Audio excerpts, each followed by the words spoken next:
Welcome back to Hot Stove. Camp open in Tampa, Florida, where the Yankees are in uniform and on the field. Big expectations always in the Bronx. This year, no different, despite some of the roster changes. Our Scott Brown and Cliff Floyd are there, and they visited with, among others, new Yankee Josh Donaldson. Hey, we're going to start this off nice and easy. Nice and easy. The city ready for you, or you ready for the city? We're going to find out. I think I'm ready. I think I'm ready. Yeah? Yeah. Have you been ready for pinstripes for a long time? Like, was this a valued destination to hit during your career? I've never really thought as teams per se. I grew up in the South, watched a lot of Atlanta Braves. Obviously, New York Yankees are always on too. Yeah. But at the end of the day, it's a pristine organization, a lot of history here. For me, it's all about my body. Making sure my body's in the right position, make sure the flexibility's there, the strength's there. If I got good range of motion, I can move around, then I know my swing and everything's going to be fine-tuned and ready to go. Because for me, it's just about, trying to stay consistent at the plate. If I'm consistently feeling good, I know consistently my swing is going to be there. I've had a chance to play against JD for a while now, and I saw him do his thing in Toronto, and it was scary when he walked to the plate, man. He had a little bit of swagger. Every time he came up, outfield coach is telling us, hey, take a couple steps back, but he's a guy that, he plays aggressive, he plays hard, he leaves it all out in the field. He supports his teammates. I've seen him in a couple brawls, man. He's the first one out of the dugout, running out there. So that's the type of guy you want to go to work with every day and fight for every day. New York is going to love him, I think. They love you. Aaron, good to see you, man. Thank you, guys. Yeah, appreciate you always. Have a great year, baby. I appreciate it. Thank you. Aaron Judge makes Cliff Floyd look small. I know, man. That's hard to do. I know. Cliff is a big man. Yeah. We know what we have with commodities like Josh Donaldson and Aaron Judge. We know they're going to post. We know they're going to be good, right? Yeah. If we had the same exercise with the Yankees that we did with the Brewers a little while ago, and I asked you to identify the most important player, and not the obvious guy, not Judge. Obviously, he's important. Stanton, obviously important. Where would you go if I asked you? Well, you got to go pitching. Yeah. That's after Garrett Cole, what? Because everybody else is a question mark. Will they be healthy? When you have that many what-ifs, then you got problems. They need certainty. But I would suggest this, okay, so after Cole, Jordan Montgomery, Nestor Cortez, look, the big question mark, Tyone, healthy. The question mark for me, the most important guy is Luis Severino. If he's right, if he's back from essentially 2 lost seasons, that staff's okay. Yeah, but see, here it is. It's a what-if. The Mets don't have what-ifs. It's not what if Scherzer posts, what if DeGrom pitches. Mm-hmm. You know what I mean? But the other 4 guys aren't what-ifs. Tyone, good. Cortez, good. Better than advertised. But it's health. I'm just saying they have to be healthy. They have to be. And that's the call for everybody, but why do we say the Brewers have maybe the best pitching in all of baseball? Mm-hmm. We know those guys have gotten through seasons, and we know what they're going to do. They're going to give you 30 starts. Yeah. So that's a big difference. That's the question mark with the Yankees. The positives, this lineup is really good. It's better than it's been. They became more athletic. I thought the moves they made just recently, when you look at Connor Falefa, you look at Gleyber Torres, and you look at even the catcher. They're more athletic. Getting Hicks back. Yes, that's a more athletic club. They were so base to base. So I like that. You look at the additions and subtractions. Marlon Gonzalez is an interesting addition to this club as well. But they've got some top prospects coming, which is really something to be said about the Yankees. The one guy on this board, and it would be an addition, but it was last year, is Joey Gallo. I think Gallo really takes off in New York. It was not the right time to throw him in a lineup in the postseason because everybody said he walks. I'm sorry, you're not going to New York to walk. You're the out now because everybody else on that team hit. So in Texas, he was the walk because his one swing might hurt me. Now I got a lineup around him. So he's not going to walk. He's going to have to hit the ball. I can't think of a player for whom a fast start is more important anywhere in baseball than Joey Gallo. He wants to put all the kind of sour notes of 2021 behind him. It was not a good run after the trade to the Bronx. But let me ask you this question. Yes, they made some additions. Yes, it's an improved lineup from last year. They're going to get a better version of DJ LeMahieu, blah, blah, blah. Is that a better lineup than the Red Sox now that we've learned of the addition of Trevor Story over the weekend? I think it's obviously more power coming out of New York than in Boston. But I look at how Boston plays their game. I think they can beat you a few different ways. Yeah. But the Yankees have power. They can beat you at once. And I would suggest this, because they have power, that bat-to-ball skill guy, DJ LeMahieu, is more important than ever. And they didn't have the best version of DJ last year because he was injured. He's not on this list, this, kind of potential defensive alignment list, because he's going to play everywhere. And let's face it, that's why they brought him on board a few years ago.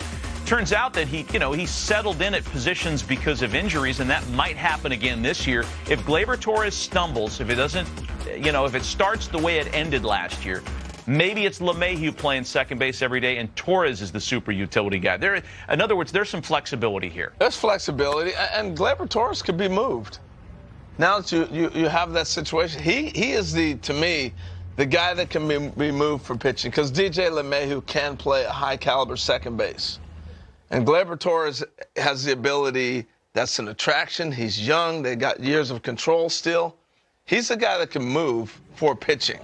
I think Gleyber Torres, a few years ago, put up his best years as a second baseman. Yeah. We're living this time where people don't want to listen to the fact that if a guy is stable and confident in the position he plays, he's a better player. That's real. Quit looking at numbers. That's real. And Gleyber Torres' numbers actually back this up, that he is a better, more confident player at second base. He couldn't do it at short. Too many things to think about, too many distractions, and he didn't perform. Leave him alone, and you got an all-star second baseman. And that's for anybody that wants to acquire him, or if the Yankees decide to keep him.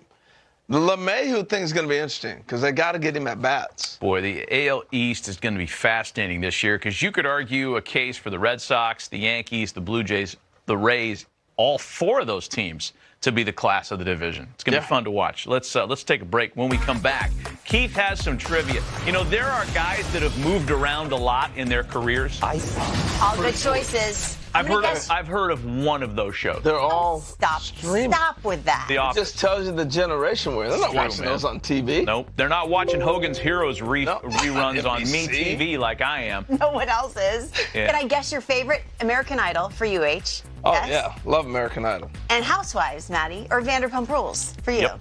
Correct. Spot on. Correct. Have you seen Naked and Afraid on Discovery, where they're out 40 days in the wilderness? Very disturbing. Absolutely. And they only have to bring Watched one it all the way item? through COVID. What would your one item be if you had to survive in the wilderness? Wow. A fire starter is the answer. On Naked and Afraid, I'd take a knife. That's a good one. Fire starter, a pot. I'd probably bring a can of jelly. My God Almighty! You got and then you die. You die. Justin Turner enjoying camp, but have you seen him with Nelly? Are you kidding me? Are you? It's getting hot in here. Listen, oh my God! Never say that again. That was This is excellent. the soundtrack to my childhood. What's your favorite Nelly song? That's got to be it. Shorty got low. That's Flo Rida, you weirdo. Sorry. Hey, Nelly was a great shortstop back in his day growing up in St. Louis. He thought he was a young Ozzie Smith. Really? I thought he was a Cardinal fan. Why is he hanging out with the Dodgers? Hey, he's a superstar. He's a celebrity. Speaking of superstars, Freddie Freeman in Dodger blue and never thought I'd see the day in camp with the Dodgers. Took some time. Well, you should, because he's there to sign baseballs for fans, lineups for day. If I'm a realtor, I am hunting down Freddie Freeman. Yeah. Show him $20 million mansions plus in the hills. Probably a better move for a realtor to jump onto Freddie Freeman than it would have been to represent Puig when he was there, right? He's already got a home, though.